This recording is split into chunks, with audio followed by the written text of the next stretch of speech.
Welcome! Today we explore why medieval iron tools outlast modern steel. You need to watch this if you struggle with tools that just don't last. Imagine standing in an old barn, holding two axes, one ancient, one modern. The old axe, worn but sturdy, feels like it could last forever. The new one, though shiny, is already falling apart. We live in an age of advanced technology, yet our everyday tools often fail quickly. Why did the medieval axe endure, while the modern one rusts away? The answer isn't magic, but chemistry, and the way ancient blacksmiths worked their iron. Their tools were built to last generations, not just a season. To understand this, we must look back at the very heart of the iron itself. Let's journey into the secrets hammered into that resilient, ancient metal. Modern steel is highly refined iron, made for consistency and mass production. We remove nearly all impurities, then add carbon for strength. This makes steel strong, but also leaves it vulnerable to rust. When exposed to air and water, pure iron atoms quickly react, forming a flaky, porous rust that spreads fast. Unlike old iron, modern steel has no internal barriers. Rust can invade everywhere. A scratch on a tool becomes a gateway for decay. We try to fight this with coatings and stainless alloys, but most tools remain exposed. The very process that makes steel cheap and abundant also dooms it to a short life. Our quest for purity has created a metal that's strong, but self-destructive. In contrast, the iron of the past had a secret defense built right in. To see why, we need to look at the so-called impurities of old iron. Sometimes imperfection is the key to endurance. Medieval iron's secret was its impurity. Forged in small bloomeries, it trapped minerals and slag within the metal. Slag, a glassy residue, formed microscopic threads throughout the iron. These non-metallic inclusions didn't rust.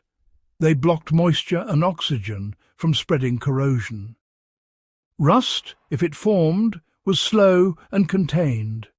The iron's fibrous, layered structure was a natural defense, unlike the uniform vulnerability of modern steel.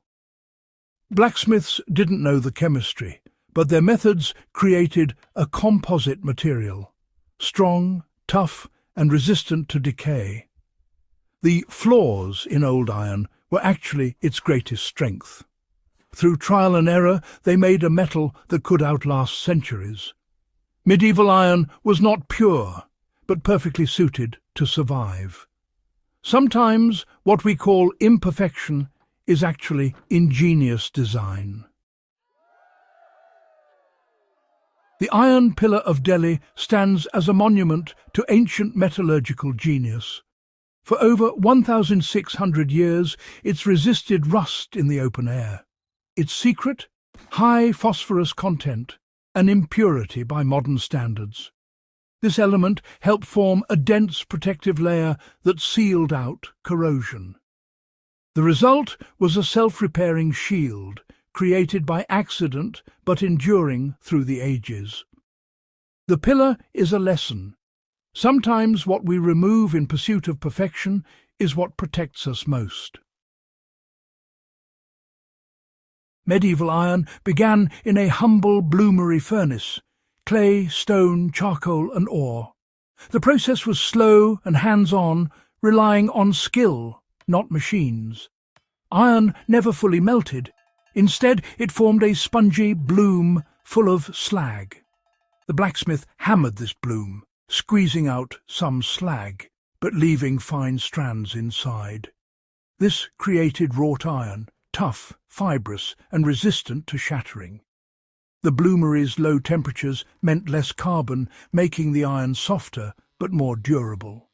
Each hammer blow shaped not just the tool, but its internal defences. The result, a material complex on the inside built for endurance. Medieval iron was never pure, but it was perfectly crafted for its purpose. The process itself was the secret to its longevity. Once the iron was forged into bars, the blacksmith's artistry began. Heating, hammering and folding refined the metal, distributing slag and building strength. Forge welding created layers, like metallic plywood, making tools tough and resilient. After shaping, the tool was seasoned, quenched, then allowed to develop a protective patina. This finish, a mix of oil, carbon and oxide, sealed out moisture. The tool was maintained with care, its longevity a partnership between maker and user. Every strike and every wipe of oil added to its story. These tools survived because they were built and cared for to last. The culture of maintenance was as important as the craft itself. Medieval blacksmiths mastered composite blades, combining hard steel and tough iron. A steel sandwich gave blades a sharp edge and a resilient body. Pattern-welded steel or Damascus layered different irons for strength and beauty. Twisting and folding created intricate patterns and microscopic serrations. The result, blades that stayed sharp, absorbed shock, and dazzled the eye. These weren't just tools, they were functional art built to endure. The internal structure was both their strength and their signature. Medieval blades were the ultimate fusion of form and function. Today, we've traded craftsmanship for convenience. Our tools are cheap, consistent and disposable, but often less resilient. We've engineered out the flaws that once made iron last. The connection between maker, tool and user has faded. Medieval iron reminds us, strength lies in complexity and value in care. We can't return to the past, but we can choose quality, repair and respect for what we use. The old axe is more than a relic. It's a challenge to rethink what we value. Will we leave behind a mountain of rust or tools that tell a story of endurance?